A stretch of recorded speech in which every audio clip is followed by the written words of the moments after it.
Ladies and gentleman, Congress ಸರ್ಕಾರಕ್ಕೂ Adani cement company ಎಸಿಸಿಗೂ ಏನು ಸಂಬಂಧ? ರಾಹುಲ್ ಗಾಂಧಿಯವರು ಕೇಂದ್ರದ ವಿರುದ್ಧ, ನರೇಂದ್ರ ಮೋದಿ ಮತ್ತು ಅಮಿತ್ ಶಾ ಅವರ ವಿರುದ್ಧ ಅದಾನಿಯವರ ಸ್ನೇಹಿತರು, ಅಕ್ರಮಗಳು, ಅನ್ಯಾಯಗಳು ಅಂತೆಲ್ಲ ಮಾತಾಡ್ತಾರೆ. ಆದರೆ ರಾಜ್ಯ ಕಾಂಗ್ರೆಸ್ ಸರ್ಕಾರ, ಸಿದ್ದರಾಮಯ್ಯ ನೇತೃತ್ವದ ರಾಜ್ಯ ಕಾಂಗ್ರೆಸ್ ಸರ್ಕಾರ ಅದಾನಿಯವರ ಜೊತೆಗೆ ಏನು ಸಂಬಂಧವನ್ನು ಇಟ್ಟುಕೊಂಡಿದೆ ಅನ್ನುವಂಥದ್ದು. ಕಲಬುರಗಿಯಲ್ಲಿ ಇರುವಂತಹ ಎಸಿಸಿ ಫ್ಯಾಕ್ಟರಿಯಿಂದ ಸರ್ಕಾರಕ್ಕೆ 850 ಕೋಟಿ ರೂಪಾಯಿಗಳಷ್ಟು ದಂಡ ಪಾವತಿ ಆಗಬೇಕಿದೆ. ಆದರೆ ಎಸಿಸಿ ಕಂಪನಿ ಸರ್ಕಾರದ ವಿರುದ್ಧವೇ ಲೀಗಲ್ ನೋಟಿಸ್ ಕೊಟ್ಟಿದೆ. ಏನಿದು ಎಕ್ಸ್ಕ್ಲೂಸಿವ್ ಸ್ಟೋರಿ? ಎಸ್, ನೆಲ ಜಲ ಭಾಷೆಗಾಗಿ ಪ್ರಾಮಾಣಿಕ ಪತ್ರಿಕೋದ್ಯಮ. ನಾನು ಹೇಮಂತ್.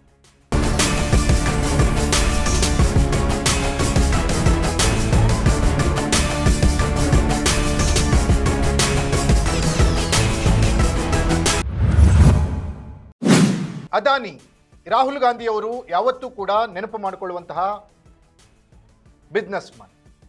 ಅದಾನಿಯವರಿಗೆ ಹಲವು ಏರ್ಪೋರ್ಟ್ಗಳನ್ನು ಮೇಂಟೆನೆನ್ಸ್ಗೋಸ್ಕರ ಕೇಂದ್ರ ಸರ್ಕಾರ ನೀಡಿದೆ ಅನ್ನೋದು ರಾಹುಲ್ ಗಾಂಧಿಯವರ ಆರೋಪ. ಕೇಂದ್ರ ಸರ್ಕಾರದ ತೀರ್ಮಾನಗಳು ಅದಾನಿಯವರ ಪರವಾಗಿ ಇರ್ತವೆ, ಅದಾನಿಯವರಿಗೆ ಲಾಭ ಮಾಡಿ ಕೊಡುವತ್ತ ಇರ್ತವೆ ಅನ್ನೋದು ರಾಹುಲ್ ಗಾಂಧಿಯವರ ಆರೋಪ. ಆದರೆ ರಾಹುಲ್ ಗಾಂಧಿಯವರ ಪಕ್ಷ ಕಾಂಗ್ರೆಸ್ನ ಕರ್ನಾಟಕದ ಸರ್ಕಾರ ಅದಾನಿಯವರಿಗೆ ಲಾಭ ಮಾಡಿ ಕೊಡುವತ್ತ ಕೆಲಸವನ್ನು ಮಾಡ್ತಾ ಇದೆ ಅನ್ನೋದನ್ನು ನೀವು ಹೇಳಿದರೆ ನಂಬ್ತೀರಾ? ಎಸ್, ನಂಬಲೇಬೇಕು. ಯಾಕಂದರೆ ಅದಾನಿ ಸಿಮೆಂಟ್ ಫ್ಯಾಕ್ಟ್ರಿ ಎಸಿಸಿ ಕಲಬುರಗಿಯಲ್ಲಿ ಏನಿದೆ ಕರ್ನಾಟಕದಲ್ಲಿ, ಈ ಕಂಪನಿಗೆ ಲಾಭ ಆಗುವಂತಹ ಹಲವು ತೀರ್ಮಾನಗಳನ್ನು ರಾಜ್ಯ ಸರ್ಕಾರ ತೆಗೆದುಕೊಂಡಿದೆ. ಎಸ್ ಮಲ್ಲಿಕಾರ್ಜುನ್, ಗಣಿ ಮತ್ತು ಭೂವಿಜ್ಞಾನ ಇಲಾಖೆಯ ಮಂತ್ರಿ, ಈಗ ದಾವಣಗೆರೆ ಉಪಚುನಾವಣೆಯಲ್ಲಿ ಬ್ಯುಸಿಯಾಗಿದ್ದಾರೆ. ಅವರ ಇಲಾಖೆಯಲ್ಲಿ ಈ ರೀತಿಯ ಹಲವು ಅಕ್ರಮಗಳು ನಡೆದಿವೆ ಅನ್ನೋದು ಈಗ ಮೇಲ್ನೋಟಕ್ಕೆ ಸತ್ಯ ಅನ್ನೋ ಥರ ಕಾಣ್ತಾ ಇದೆ. ಕಾರಣ ಏನಪ್ಪಾ ಅಂದರೆ, ಇದೇ ಎಸಿಸಿ ಕಂಪನಿ ರಾಜ್ಯ ಸರ್ಕಾರಕ್ಕೆ ಲೀಗಲ್ ನೋಟಿಸ್ ಕೊಟ್ಟಿದೆ.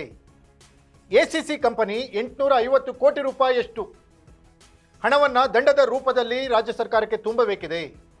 ಅದನ್ನು ಇಲ್ಲಿವರೆಗೂ ತುಂಬಿಲ್ಲ. ಹಲವು ಬಾರಿ ಜ್ಞಾಪನಗಳನ್ನು ಕೊಟ್ಟರೂ ಕೂಡ, ನೋಟಿಸ್ಗಳನ್ನು ಕೊಟ್ಟರೂ ಕೂಡ ಎಸಿಸಿ ಕಂಪನಿ ರಾಜ್ಯ ಸರ್ಕಾರಕ್ಕೆ ದಂಡವನ್ನು ಕಟ್ಟಿಲ್ಲ. ಈಗ ಒಂದು ಹೆಜ್ಜೆ ಮುಂದೆ ಹೋಗಿರುವಂತಹ ಕಂಪನಿ ರಾಜ್ಯ ಸರ್ಕಾರಕ್ಕೆ ಲೀಗಲ್ ನೋಟಿಸ್ ಕೊಟ್ಟಿದೆ.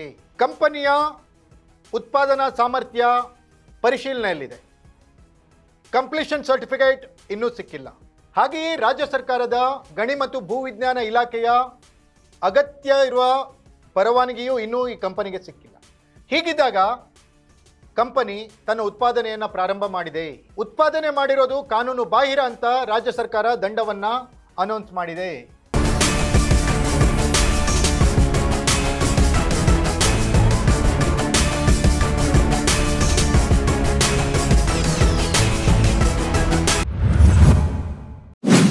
ಎಸಿಸಿ ಕಂಪನಿ ವಿರುದ್ಧ ರಾಜ್ಯ ಸರ್ಕಾರ ಹಲವು ಅಗತ್ಯ ಕ್ರಮಗಳನ್ನು ಕೈಗೊಳ್ಳಬೇಕು ಅಂತ ರಾಹುಲ್ ಗಾಂಧಿ ಅವರು ಸೂಚನೆಯನ್ನು ಕೊಟ್ಟಿದ್ರು.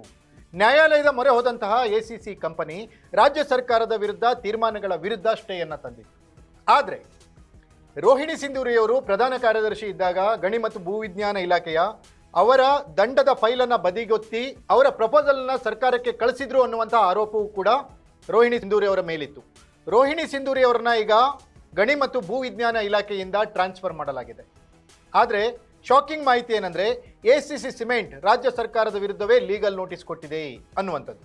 ಹಾಗಾದರೆ ರಾಹುಲ್ ಗಾಂಧಿಯವರು ಅದಾನಿ ವಿರುದ್ಧ ಮಾಡ್ತಾ ಇರುವಂಥ ಆರೋಪ ನಿಜ ಅನ್ನೋದಾದರೆ, ರಾಜ್ಯ ಸರ್ಕಾರ ಅದಾನಿ ಕಂಪನಿಯನ್ನು ಕರ್ನಾಟಕದಲ್ಲಿ ಟೈಟ್ ಮಾಡುತ್ತಾ? ಕಾದು ನೋಡಬೇಕಿದೆ. ಇದಾಗಿತ್ತು ಎಕ್ಸ್ಕ್ಲೂಸಿವ್ ಸ್ಟೋರಿ. ನೆಲ ಜಲ ಭಾಷೆಗಾಗಿ ನೋಡ್ತಾ ಇರಿ ಫೋಕಸ್ ಟಿವಿ.